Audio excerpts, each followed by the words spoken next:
Good morning from WKYT News. I'm Bill Bryant, and we welcome you to Kentucky Newsmakers. Today, your chance to sort of go to a Kentucky political science class in this exciting election season. Early voting in Kentucky will begin later this week on Thursday, October 31st. It will continue on November 1st and 2nd, ahead of Election Day on November 5th. It has been a tough battle nationwide for the White House. And here in Kentucky, voters are also deciding on federal, state, and local lawmakers in many cases, school board members, and also voting on two proposed constitutional amendments to the state constitution. In some localities, there are other votes, a park tax in Lexington. Some communities also taking votes on whether medical marijuana can be processed or sold there. Dr. Cizmar is joining us on election night as the votes roll in, but today she's here to give us some context and thoughts as voters are making their decisions. Welcome. We appreciate you coming in. Thanks for having me. As I said, this is like getting to go back to school, you know, and learn, and you're in the middle of that right now with so many students learning about what is going on this year. At this point, do you think many voters are persuadable or undecided about this election, or is it now just a matter of recording the vote? I think it's mostly about voter turnout at this point. I know that particularly in some of the battleground states, there's hope that there are still persuadable, undecided voters out there that could be picked up for either side, but most likely a lot of the folks who are going to go to vote have already decided how they're going to vote on Election Day. And in fact, in many states, early voting is already ongoing, and so those ballots are already coming in. How do these campaigns marshal the forces and get people to go to the polls if somebody's on the fence about even voting? And so that's one of their big goals here is voter turnout, to make sure that they can persuade people to give up that time on Election Day or before Election Day and get down to the polls. So they'll be running ads and they'll be knocking on doors and trying to recruit people in local areas to help recruit those voters and get them out to the polls.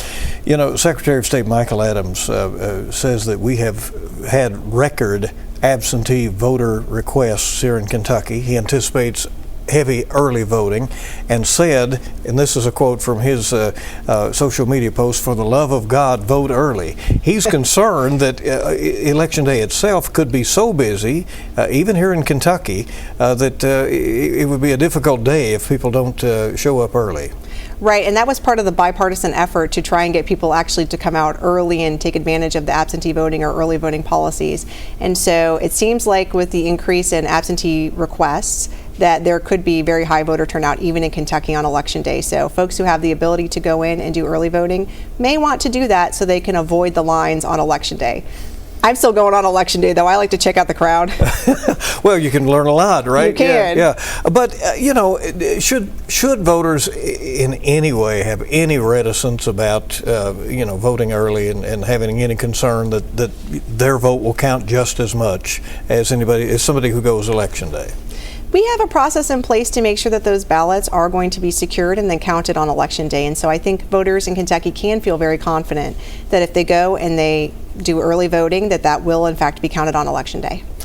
You teach campaigns and elections. You teach the presidency, political parties and interest groups. What factors do you think have influenced voters in this wild year in which a former president is trying for a comeback, hoping to be the only other president is Grover Cleveland to serve 2 non-consecutive terms, and the challenger, the vice president, has only been in the race for a few months? This is definitely an interesting and unique election year in terms of both candidates and how they came to be the nominees for their party. I think we're going to see a lot of discussion about the economy and whether people have economic optimism or whether they are pessimistic about the economy and inflation. I think there'll also be a lot of discussion about Dobbs and reproductive rights.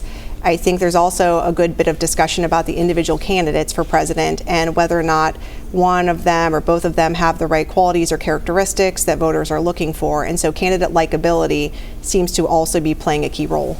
As you teach voter behavior, what is it how do voters prioritize those issues? You know, that maybe they think the economy is more important, or someone thinks abortion is more important, or other issues. How does each individual voter process that? We know that about 85% of individual voter turnout ends up being attributable to party identification. And so at the end of the day, even if people are unhappy one way or the other about their candidate or particular issues, many of them on election day will actually revert back to their party identification and vote in accordance with the party that they are affiliated with.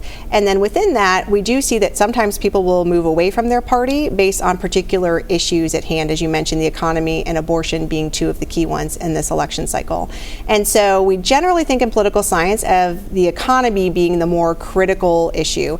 Bill Clinton's campaign back in 1992 said it's the economy, stupid. And so I definitely think we tend to prioritize economic considerations, and our understanding in the political science literature is that economic considerations matter above all else, because if you don't have money, if you can't pay your mortgage and put food on the table, that everything else is not going to be as important to you as a voter. But we've never had something like the Dobbs decision before in terms of abortion for the last 40 years. And so as a result of that, I'm not sure that political science has an answer yet about how impactful abortion will be coming into the 2024 election. And the polls these days, and there are 2 or 3 polls a day here toward the end, it seems, are coming out. Do people answer pollsters accurately, do you think? I mean, first of all, you have to think if somebody sees a number coming in they don't recognize, they're likely not to answer. And then if they do pick it up and somebody starts asking them political questions, will they be truthful? That's definitely a problem for the polls today. It's hard to actually get a good sample from voters. And so the way that it used to be done is not as effective anymore with cell phones. And so I do think it's difficult to get a good sample of respondents in the first place, of people who will answer the phone or get on and answer a survey. And I also do think we saw in 2016 that there was some hesitance to admit that folks were Trump supporters to pollsters. And so it seemed like the polls were definitely underestimating Trump's support back in 2016. Whether that's still the case, I don't know yet, but I am hesitant about some of the polls just because I think it's really hard to get a good sample of polls today, and then people may not want to answer one way or the other about how they're going to vote. And so if somebody refuses to answer, then you move on to somebody else and they give an answer, but the person you've called first might have had a different answer, right? Right, they may have had a different answer, or they go into that kind of like mushy middle, and some of those folks, I'm not sure that they're really all that undecided, so they don't want to tell you that they know who they're voting for because they don't want to, one way or the other, show that publicly. You sort of touched on this, but political personalities do matter, right? And we have 2 very distinct personalities at the top of the ticket in the presidential race. In political science, we often talk about this as candidate likability. And so there's a shortcut to thinking about who you want to vote for based on which candidate you view as the most likable or the one that's the most relatable. This was really a popular theory in the early 2000s with George W. Bush. He was often known as the president that people would like to have a beer with. And so there is some thought that candidate likability, though, is the candidate making you happy? Is the candidate making you fearful or proud? How you're responding to that candidate and their personality would influence some voters. And again, what a contrast. I mean, it's just different kinds of personalities, right, in this case. All right, Democratic VP nominee Tim Walz came to Louisville for a fundraiser.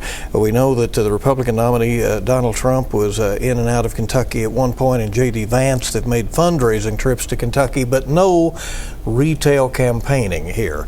Kentuckians, if they sort of feel left out. You go back in the day in 1988, for instance, Kentucky was a battleground, and there were lots of visits, and then later on other visits, but no more. That's the case. And so today the state is increasingly trending in one direction. And as a result of that, it's not really a battleground for the presidential election, and really even the congressional seats that we have up as well for the House of Representatives. So as a result of that, you don't see as many visits here for retail politics to try and persuade voters or mobilize voters in the same way, because it's pretty certain, I think, how those votes will come out on election night. I won't force you to answer on the Electoral College, because that's there's a lot to that. But just is it likely that there could be different outcomes if it were based on the popular vote as opposed to the Electoral College? I think there's a very good chance that the popular vote may go in one direction and the Electoral College may go in another direction, like in the case of 2016. Do you want to say which direction you think that may happen?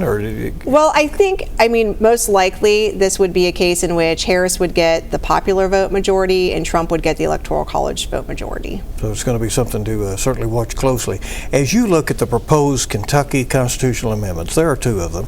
But Amendment 2 on school funding has really gotten a lot of the attention and has resulted in a lot of spending. Do you expect this to split along an urban-rural divide? Is it along party lines? How are voters making decisions about that? And you said your students have had some interesting things to say about the amendments. That's been by far one of the biggest topics people have wanted to talk about is Amendment 2. And it's a topic that's generated a lot of discussion and interest, even among students who don't always talk a lot in class. And so I know that that's on the minds of lots of people around the Commonwealth as they're thinking about the election. It does not seem to be breaking along partisan lines. I do not have poll data for this, but it doesn't seem to be breaking along partisan lines. It seems like there may be a more rural-urban divide, particularly students who come from areas in which there are not private schools anyway, don't seem to be very supportive of Amendment 2 regardless of partisanship. And so it seems as though there are other factors at play influencing people's decisions on Amendment 2. You know, the amendments are wordy, and the state Supreme Court rulings have said they have to be, because you essentially have to put the amendment on the ballot. You can't say, shorthand. Does that make it any more likely that, voters will reach a quick decision and perhaps balk at the amendments because they are long and in some cases they come into the polling place and are not prepared for them? Some of my students mentioned that as well, that whenever they see something too long on the ballot, they just want to mark no because they don't know what it is that they're voting for. And so we talked about how can you go through and sort of make sense of what's on the amendment and look up some other information about it to try and avoid that process. But yeah, I think there's a bias against voting for something if you don't know what it is you're voting for. I want to ask you about this. We know that in recent years Republican registration has gained over the Democratic registration in the state, a spread of about 3% or so at this point. But the amazing thing is the surge in independent voters who are having to give up their right to vote in a primary, but are still willing to do that so as not to be associated with either major party. Is that intriguing to you? It is, and so whenever we go through an era in which there's a big increase in independence, as a political scientist, I start to wonder whether or not we're seeing a partisan realignment or a reconfiguration of the classic partisan lines amongst different demographic groups. As we're going through this, we're looking at a map here and the indication of the highest percentage of independent voters, as you see.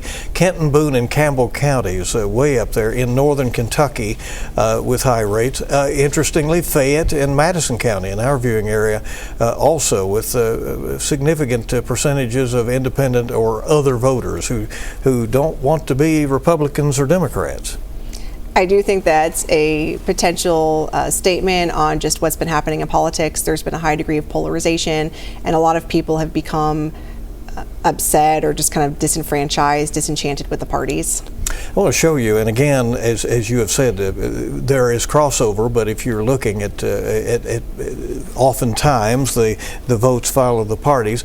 The highest percentage of Republicans in the state, and you can see that southeastern Kentucky, the old 5th Congressional District is still the area, but Leslie County is the highest percentage of Republicans. Clinton and some of the other counties you see there. Interesting observation there. And then we look at the Democrats, and it is Breathitt County still with the highest percentage of Democratic registration. And yet we know that Breathitt County went for Donald Trump and for Andy Beshear. And so I think that speaks to the old coalition, perhaps, of, when you think about southern states used to be solidly Democratic, and I think Kentucky also fit into that category. And then as time's gone on, the party lines have reconfigured for voters in a lot of states. And so I think Kentucky's one of those states where you still see a number of people registered Democrats who are part of maybe an older coalition of the Democratic Party and now are voting more Republican for national races, but still have that throwback to local issues where they may vote more Democratic. What is going to be most interesting to you looking ahead to Election Day? What will you be watching between now and the actual votes rolling in on election night? I'm going to continue watching the campaigns in terms of the swing states or battleground states. I expect it to be a very competitive election, and so as a result of that, every vote in those competitive battleground states is going to matter a lot. And so I'll be watching to see how the candidates are performing in doing those areas. All right, Dr. Cizmar, we appreciate you coming in, and we'll see you election night. All right, thank you very much. Thank you. And stay with us in just a moment. We'll have more about this campaign 2024, what a year it is, back on Kentucky Newsmakers in a moment.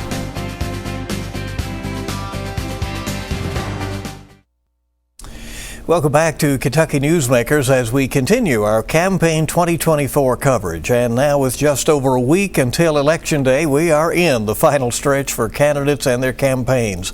Here in Kentucky, some voters are already making their voices heard through absentee mail-in voting and excused in-person voting. And then no excuse early voting will begin this coming Thursday. That will run Thursday, Friday, and Saturday.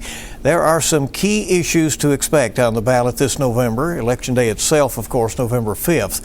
For Kentucky Newsmakers, our WKYT team is making sure you are ready to vote.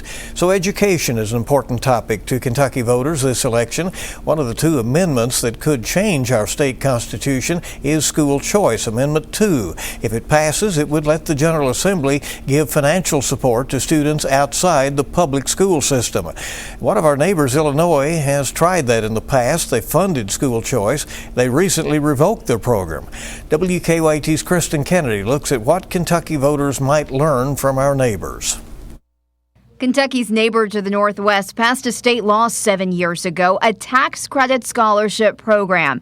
This year, Kentucky voters could do something similar. Kentuckians will decide whether to add Amendment 2 to the state's constitution. Amendment 2 asks if voters want to give state money to education outside the public school system. This push is happening all over the country, not just Illinois, not just Kentucky. Cassie Cresswell helped start the group Illinois Families for Public Schools about a year before her state's school choice bill passed. It was set up as a tax credit scholarship in part to get around our state constitution, which says that we can't spend public funds on private schools. So that's sort of a similar thing to Kentucky. Her group wasn't successful stopping school choice from passing, but they did work to revoke it. Illinois' program was called the Invest in Kids Scholarship Tax Credit, giving an income tax credit to people and businesses who donated. The money they gave then went to students whose families made less than 300% of the federal poverty level. Illinois' Department of Revenue says for a family of 4 in the 2022-23 school year, that was a little less than $80,000. Most of the kids in the program were not poverty level. A lot of them were not even low income. And the majority of them were white students and not in, the toughest school districts, least resource school districts in the state. Illinois Policy Institute's Hannah Schmid disagrees. These are students who had high levels of need who couldn't otherwise afford these private schools that they were attending. We also found that many of the students were minority students as well. Schmidt's been studying school choice in Illinois for the last 2 years. We saw that the program was effective, but unfortunately there weren't reports to show that before lawmakers were able to vote on the program. Schmidt doesn't think school choice will come up during Illinois' next legislative session, but she does believe that Kentucky voters deciding this November is a good thing. This is putting the issue in front of all Kentuckians because we see that once people are aware of how these programs are helping students in other states, there's a lot of support. We'll find out what Kentuckians decide November 5th. For WKYT Investigates, I'm Kristen Kennedy. And here's some more info about that. The state Supreme Court ruled back in 2022 that Kentucky's tax credit scholarship program was unconstitutional. The vote on amending the state constitution would make the state Supreme Court's ruling null. And we want to know where Kentucky's other neighbors stand on school choice. For context, Indiana, Ohio, West Virginia and Missouri have statewide school choice voucher programs in state. Tennessee has a limited voucher program. A bill on school choice in Virginia failed to pass last year. Theirs did not make it past the Committee on Education there in Richmond, the capital of Virginia. So along with constitutional amendments, voters will be seeing a number of local races on their ballot. One of those races is taking place in Senate District 17. It covers Grant and Scott County and parts of Kenton and Fayette counties. WKYT's Jessica Umbro talked with both of the candidates running for the seat and what they hope to bring to the district. Since 2003, Senator Damon Thayer has held a seat in Frankfort, and he currently serves as the Senate Majority Floor Leader. But with his retirement, it's now a seat that's up for grabs. Republican candidate Matt Nunn wants to keep the seat in the majority party's control. But Democrat Kiana Fields says it's time for change and wants the seat to flip to the minority party. I am a candidate that understands how to take a little bit and multiply that. Democrat candidate Kiana Fields says her family has ties to Central Kentucky dating back to the 1840s, and that her career in post-secondary education has her wanting to serve her community even more as it continues to grow. Infrastructure and economic growth go hand in hand.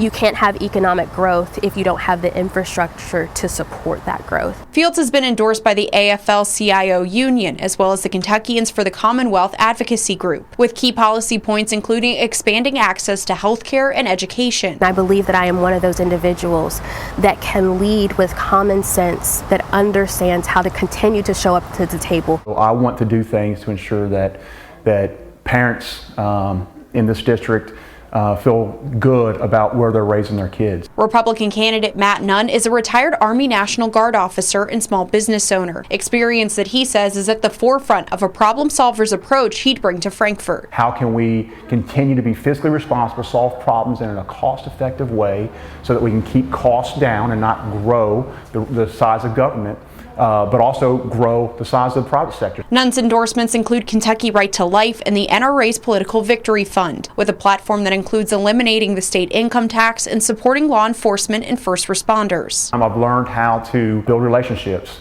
how to solve problems in an efficient, effective way without creating unintended consequences. Since the end of 2022, the borders for Senate District 17 have changed slightly. So if you're unsure about which district you're supposed to be voting in, you can find that information on WKYT.com and on the WKYT News app. In Georgetown, Jessica Umbro, WKYT. All right, then there are some issues on the ballot as well in some localities. For instance, the city of Lexington has proposed a new property tax to fund improvements to parks. It will be on the ballot when voters head to the polls, and they will get to decide whether or not it goes into effect this January. WKYT's Samantha Valentino has looked into that and shows us many in Lexington say they plan to vote yes on the park tax, although there is opposition.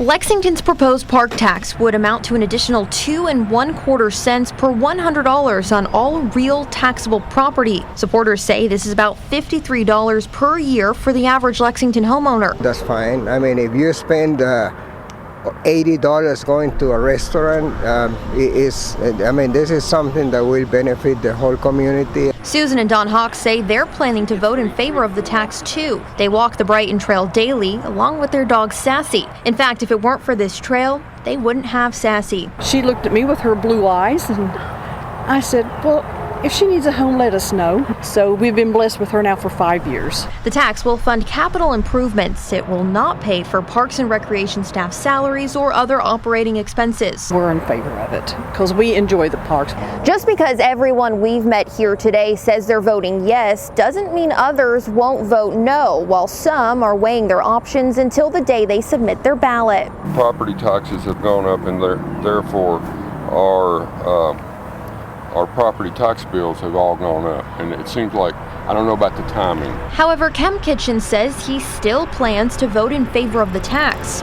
I think we as Lexingtonians need to support this because we all like to use our parks. If passed, the tax will take effect on January 1st. In Lexington, Samantha Valentino, WKYT.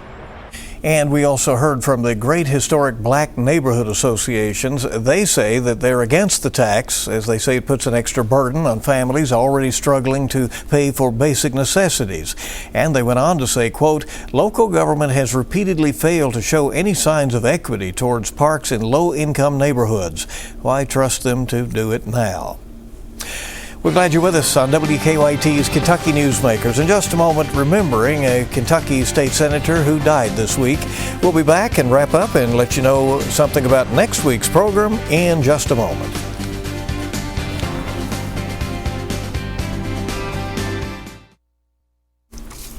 Welcome back to Kentucky Newsmakers. This week, the Commonwealth lost a member of the Kentucky legislature. Senator Johnny Turner died Tuesday following complications from a lawnmower accident. Turner represented several eastern Kentucky counties for many years. He was also in the House previously. He was elected to the state Senate in 2021. Following Turner's death, folks in his district may be wondering who will be on the ballot. The deadline to file for a write-in candidacy has passed. There are questions about a special election, but the Secretary of State's office says whichever qualified write-in candidate receives the most votes is the one who will win the seat. This all comes as the votes are being cast, and we do want to go over some important dates for you once again to make sure that you are ready to vote. In person, excused absentee voting continues this week on Monday and Tuesday as well as Wednesday. No excuse. In-person early voting begins Thursday, October 31st, and it will continue on Friday and run through Saturday, November 2nd. If you requested an absentee mail-in ballot ahead of last Tuesday's deadline, those ballots must be received by 6 p.m. on Election Day to be counted. Of course, Election Day is November 5th, and the polls will be open statewide from 6 a.m. to 6 p.m. local time. If you need to find out where you can vote, you can go to govote.ky.gov, and there you can also find a sample ballot for your area. We'll have much more coming up on WKYT. Next week, I'll be joined by Kentucky's Lieutenant Governor Jacqueline Coleman and by State Senator Donald Douglas. They'll have different perspectives on the issues. Thank you for joining us. Make it a good week ahead.